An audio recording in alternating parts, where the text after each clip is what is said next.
नमस्कार। 11 जनवरी 2026 में आपका स्वागत है। आज हमारे पास जो सोर्सेज है वो एक ऐसी दुनिया की तस्वीर दिखा रहे हैं जो बहुत तेजी से बदल रही है। ऐसा लग रहा है जैसे जियोपॉलिटिकल चेस बोर्ड पर सारे पुराने नियम मिटा दिए गए हैं और अब सिर्फ एक ही रूल बचा है, जिसकी लाठी उसकी भैंस। आज हम 3 बड़े हॉटस्पॉट्स पर गौर करेंगे। पहला, अमेरिका। वो अपने ही बैकयार्ड मतलब पश्चिमी गोलार्ध में अपनी ताकत का खुला प्रदर्शन कर रहा है। पहले वेनेजुएला के राष्ट्रपति को पकड़ना और अब ग्रीनलैंड पर नजर डालना। दूसरा, रूस ने यूक्रेन युद्ध में एक नया और बहुत खतरनाक पन्ना खोल दिया है अपनी हाइपरसोनिक मिसाइल चलाकर। और तीसरा, ईरान। वहां सरकार के खिलाफ प्रदर्शनों ने पूरे मिडिल ईस्ट में आग लगा रखी है। तो आज हम इन अलग अलग दिख रही घटनाओं को जोड़कर ये समझने की कोशिश करेंगे कि ये रैडिकल रियलिज्म का नया दौर असल में है क्या, इसका मतलब क्या है। बिल्कुल, और ये समझना बहुत जरूरी है कि ये अलग थलग घटनाएं नहीं हैं। ये एक बड़े पैटर्न का हिस्सा हैं। एक ऐसा पैटर्न जहां अंतर्राष्ट्रीय रिश्ते अब सिद्धांतों पर नहीं बल्कि ब्रूट फोर्स पर, मतलब ताकत के नंगे प्रदर्शन पर टिक गए हैं। आज की चर्चा में हम यही देखेंगे कि इस नए दौर के असली मायने क्या हैं और ये हमें किस तरफ ले जा रहा है। तो आपने कहा कि अब रिश्ते ताकत के प्रदर्शन पर टिके हैं। हमारी सोर्स में इसका सबसे पहला और सबसे चौंकाने वाला उदाहरण वेनेजुएला से आता है। 3 जनवरी को अमेरिकी स्पेशल फोर्सेज ने ऑपरेशन एब्सोल्यूट रिजॉल्व के तहत राष्ट्रपति निकोलस मादुरो को ही पकड़ लिया। ये कोई छोटी मोटी बात नहीं है, किसी देश के ड्यूटिंग राष्ट्रपति को इस तरह से उठा लेना। मॉनिटर कर रहे हैं। लेकिन राष्ट्रपति ट्रंप ने साफ साफ कह दिया है कि ये उनकी सीधी सैन्य कार्रवाई का नतीजा है। पर असली कहानी यहाँ खत्म नहीं होती है। असली कहानी तो इसके बाद शुरू होती है। चीन के सोशल मीडिया पर एक जबरदस्त बहस छिड़ गई है कि क्या बीजिंग भी ऐसा ही कोई ऑपरेशन ताइवान के खिलाफ कर सकता है। क्या वेनेजुएला एक ब्लूप्रिंट बन गया है। हाँ, और यहीं पर बात बहुत दिलचस्प हो जाती है, क्योंकि एक तरफ एक तानाशाही वाला देश है जो अंदर से खोखला हो चुका है और दूसरी तरफ एक मजबूत लोकतंत्र। क्या इन दोनों की तुलना हो भी सकती है? यही तो सबसे बड़ा सवाल है। और हमारे सोर्सेज में CSIS, मतलब centre for strategic and international studies, जो अमेरिका का एक बड़ा थिंक टैंक है, उनकी एक रिपोर्ट इसी बात का विश्लेषण करती है। और रिपोर्ट साफ कहती है कि दोनों में जमीन आसमान का फर्क है। अच्छा। वेनेजुएला की हालत वो आर्थिक पतन, भ्रष्टाचार और अंदरूनी कला की वजह से बहुत खराब थी। सेना के अंदर भी फूट थी, मतलब वो देश अंदर से टूट चुका था। मतलब दरवाजा पहले से ही खुला था, बस धक्का देने की देर थी। बिल्कुल सही। और इसके ठीक उलट ताइवान की सेना बेहद पेशेवर है। उनका समाज बहुत मजबूत और एकजुट है। लेकिन सबसे बड़ा फर्क एक और है। ताइवान एक मैच्योर डेमोक्रेसी है, एक परिपक्व लोकतंत्र। आप सोचिए, मान लीजिए अगर चीन ताइवान के राष्ट्रपति को हटा भी दे तो क्या होगा? कुछ नहीं। वहां एक संवैधानिक व्यवस्था है, एक लाइन ऑफ सक्सेशन है। उपराष्ट्रपति पद संभाल लेंगे, सरकार चलती रहेगी। एक नेता को हटाने से पूरा देश घुटने नहीं टेक देगा। लेकिन क्या चीन की सेना, PLA यानी पीपल्स लिबरेशन आर्मी, उसके पास ऐसे जटिल ऑपरेशंस करने का अनुभव है? अमेरिकी स्पेशल फोर्सेस तो दशकों से ऐसे ऑपरेशंस करती आ रही हैं। ये एक और बहुत बड़ा पॉइंट है। PLA ने हाल के दशकों में कोई बड़ा युद्ध नहीं लड़ा है। इस तरह के हाई स्टेक जॉइंट ऑपरेशन, जिसमें जमीन, हवा और समंदर तीनों सेनाओं का पूरा तालमेल चाहिए, उसका अनुभव उनके पास है ही नहीं। तो रिपोर्ट का निष्कर्ष ये है कि चीन के लिए असली सबक ये नहीं है कि ताइवान पर हमला कैसे करें, बल्कि असली सबक ये है कि ट्रंप प्रशासन अपने हितों के लिए सैन्य बल का इस्तेमाल करने में अब बिल्कुल नहीं हिचकिचाएगा।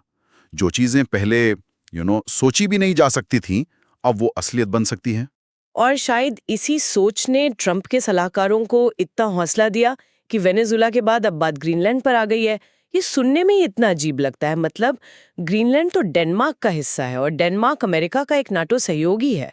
ये तो किसी फिल्म की कहानी जैसी बात हो गई। हाँ, और यहाँ ये रैडिकल रियलिज्म अपने चरम पर दिखता है। रिपोर्ट साफ कह रही हैं कि ट्रंप ने स्पेशल फोर्सेस को ग्रीनलैंड पर एक संभावित आक्रमण की योजना बनाने का आदेश दिया है। व्हाइट हाउस के प्रवक्ता ने भी कह दिया है कि सैन्य कार्रवाई हमेशा एक विकल्प है। स्टीफन मिलर जैसे सलाहकार इस आइडिया को आगे बढ़ा रहे हैं। और ट्रंप ने खुद कहा है, अगर आसान तरीके से काम नहीं बना तो हमें मुश्किल तरीका अपनाना होगा। ये तो अविश्वसनीय है।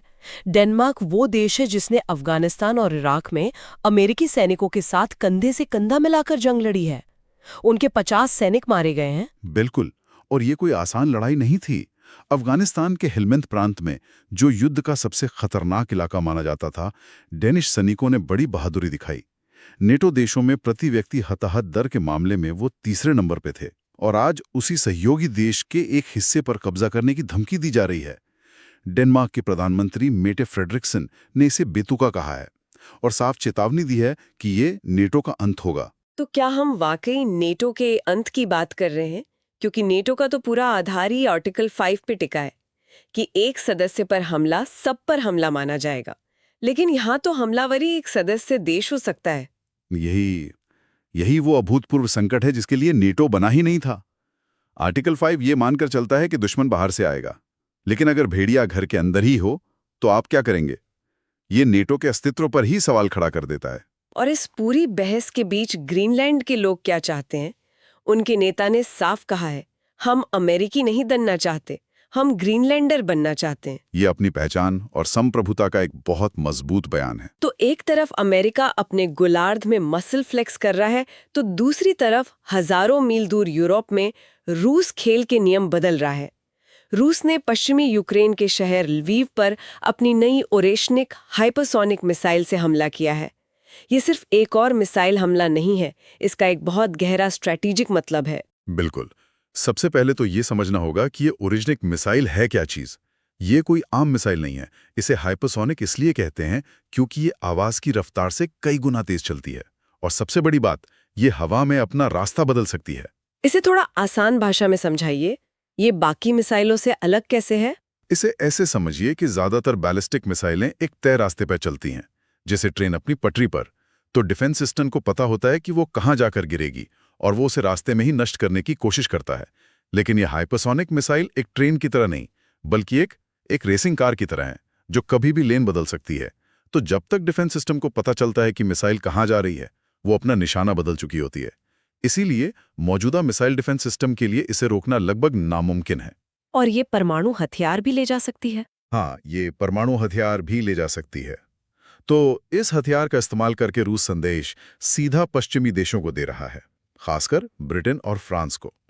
ये दोनों देश इस बात पर विचार कर रहे हैं कि युद्ध विराम के बाद यूक्रेन में शांति बनाए रखने के लिए एक बहुराष्ट्रीय बल भेजा जाए।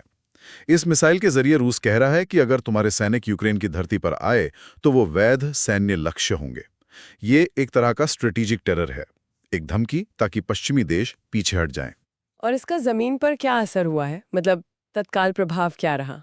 तत्काल असर ये हुआ है कि कीव और दूसरे इलाकों में कड़ाके की ठंड के बीच बड़े पैमाने पर बिजली गुल हो गई है। ये आम नागरिकों पर दबाव डालने की रणनीति है। मामला इतना गंभीर है कि संयुक्त राष्ट्र सुरक्षा परिषद की एक इमरजेंसी मीटिंग भी बुलाई गई है। तो जैसे जैसे ये पुरानी व्यवस्था, ये पुराने गठबंधन कमजोर पड़ रहे हैं, हम नए गठबंधन भी बनते देख रहे हैं।